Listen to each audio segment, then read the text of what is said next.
شادی سنت ہے، ہاں یقیناً نبی اکرم صلی اللہ علیہ وسلم کی یہ سنت ہے، لیکن اس کا حکم کیا ہے؟ شرعی اعتبار سے اس کا حکم کیا ہے؟ کیا یہ فرض ہے، واجب ہے؟ کیونکہ نبی اکرم صلی اللہ علیہ وسلم کی سنت کی کئی چیزیں ہیں، لیکن اس میں سے بھی بعض چیزیں واجب اور فرض ہوتی ہیں اگر وہ حکم کے طور پہ ملتی ہیں۔ شادی کا مسئلہ حالات کے حساب سے فٹ ہوتا ہے، بعض لوگوں کے لیے شادی کرنا واجب اور فرض ہے، اگر نہیں کریں گے تو گناہ ہوگا، یعنی ان کے لیے حرام ہے بغیر شادی کے رہنا۔ وہ کون ہے؟ اگر وہ لوگ جو شادی کرے بغیر اپنے آپ کو حلال طریقے سے زندگی اگر وہ نہیں گزار سکتے، برائی میں پڑ جانے کا خدشہ ہے، زنا میں پڑ جانے کا خدشہ ہے، تو ایسے لوگوں کے لیے شادی کرنا واجب اور فرض ہے۔ اور اسی طرح وہ لوگ جو اپنے آپ کو حلال طریقے سے زندگی گزار سکتے ہیں، برائی میں پڑنے کے امکانات نہیں ہیں، لیکن آج کا جو فحاشی والا ماحول ہے، کوئی آدمی زیادہ دعویٰ نہ کرے تو بہتر۔ اس وجہ سے شریعت نے کہا کہ مستحب ہے اور سنت ہے، تو اس مستحب ہی کو پروموٹ کرنا چاہیے، اور جہاں ہو سکے قرآن مجید میں اللہ سبحانہ و تعالیٰ نے ارشاد فرمایا، سورہ نور سورہ نمبر 24 کی آیت نمبر 32 کا ایک مرتبہ مطالعہ کر لیجئے، وَأَنكِحُوا الْأَيَامَ، تم میں سے جو بھی ان میرڈ ہو، جن کے پاس بھی، جنہوں نے بھی شادی نہیں کی،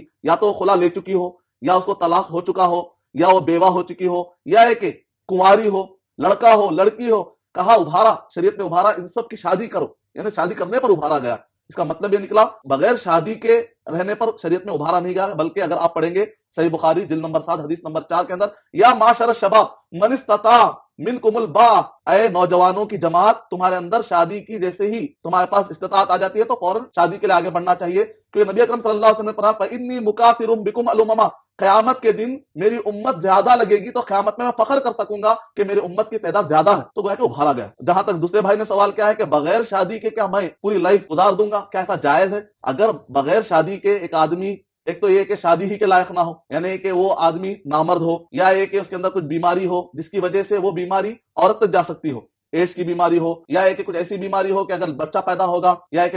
بیوی اور آنے والے بچے سب کے لیے تباہی کا ذریعہ ہو، اور اس کے پاس زیادہ خواہشات بھی نہیں ہے، تو ایسے وقت پر اس آدمی کا بغیر بتائے کہ شادی کرنا الٹا مکروہ اور حرام ہو جاتا ہے، یعنی کہ بعض اوقات شادی کرنا مکروہ اور حرام بھی ہو جاتا ہے۔ اور ایسا آدمی اگر بغیر شادی کے لائف گزارتا ہے تو ظاہر بات ہے، صحیح بات ہے، لیکن ایک آدمی خواہشات رکھتے ہوئے بھی اپنے خواہشات کو مارتا ہے اور سمجھتا ہے کہ میں دینی کام کر رہا ہوں، اللہ کے رسول صلی اللہ علیہ وسلم سے بڑھ کر دنیا میں کوئی دیندار پیدا نہیں ہو سکتا، اور نبی اکرم صلی اللہ علیہ وسلم نے شادیاں کی،